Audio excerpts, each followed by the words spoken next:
Good morning.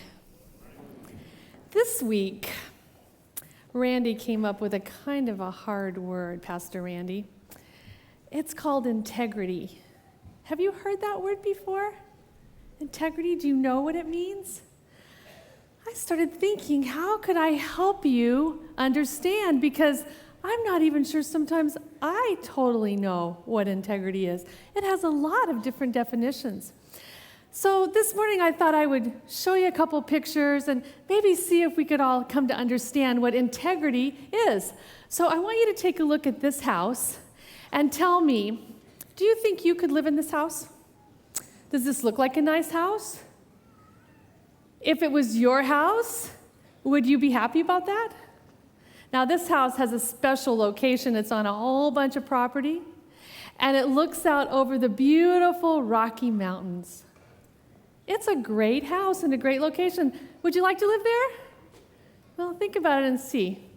I want you to take a look at another house. See if maybe what you think about living here. Not in the fallen down one, in the other one next to it that hasn't fallen down yet. How would you feel about moving in there? This is a 13-story apartment building in China that just kept leaning till it finally just fell over. How do you feel about living in one of the ones that hasn't fallen over yet?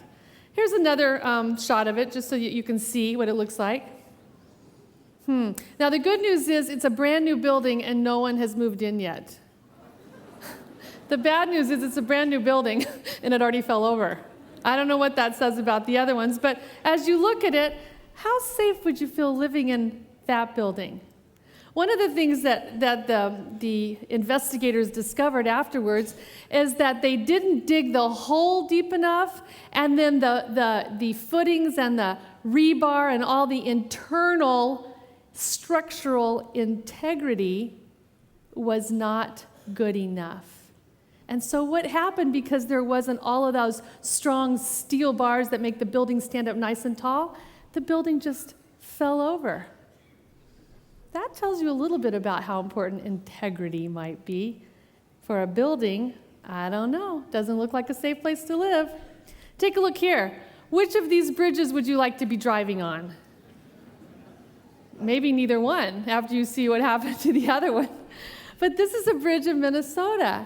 And what they said is that the structural integrity of the bridge, the things that hold it up underneath, should look something like that. That's what the bridge looked like before it collapsed. That looks pretty safe, right? But it was getting weaker and weaker and weaker, and nobody paid attention the way they should. And one day, when traffic was driving across it, this is what happened. Now, because it was very weak and the bridge collapsed, lots of people were injured, and some even died that day, because there wasn't enough integrity in the bridge. So I'm going to take you back to this house again. Did you decide for sure? Would you like this to be your house? It's a beautiful house and it's brand new. It's only a year old. But before you answer, let me tell you, this is one of my good friends' homes up in Wyoming. And she called me this week in tears because the inspectors came in and said to her, "This house is not safe. Your builder did not do what he was supposed to do. He cheated and cut corners or didn't pay enough attention, whatever it is, but your house is not safe and it could collapse at any minute. You're going to have to demolish the whole thing and start over." Now, knowing that, do you want to move in or not? So you can't always tell about integrity by looking at the outside, can you? Because it's the stuff that you can't see that matters. I heard another story this week that I wanted to tell you. It was a story about a Chinese emperor. And he decided it was time to start choosing somebody that would replace him and be the leader or the king, the president of the whole country. And so he gave seeds. He chose some young people, some children, and he gave them each these seeds.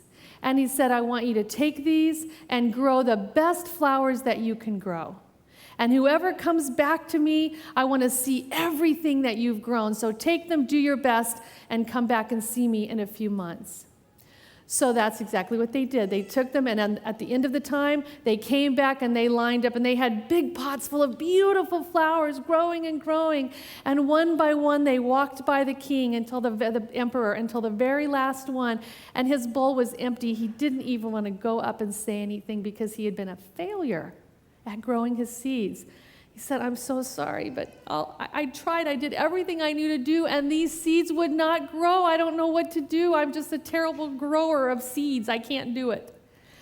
And the emperor said, out of all of the people that came back, I choose you. You're going to replace me. The young man was really surprised. He couldn't figure out why he had chosen him, and he said, what you don't know is that all the seeds I gave all of you had been cooked. None of them should have grown. But you were the only one honest enough to come back and say that these were the seeds I gave you and you could not do it. So I know that you won't cheat or lie or steal. I know you have integrity. You see the right thing and you do it, and you're the one I want to lead the country. So as you think back to those buildings, and without integrity, what happened? They fell down. Even though they might look nice on the outside, they couldn't stand firm because they didn't have on the inside what they needed. So this week, as you think about that word integrity, I want you to know you have a choice. You get to look around every day. I know you already know the right things to do. You get to see the right things to do, and then you get to choose to stand firm with what you believe, to remember who you are on the inside and make good choices every day so that you can be children of integrity.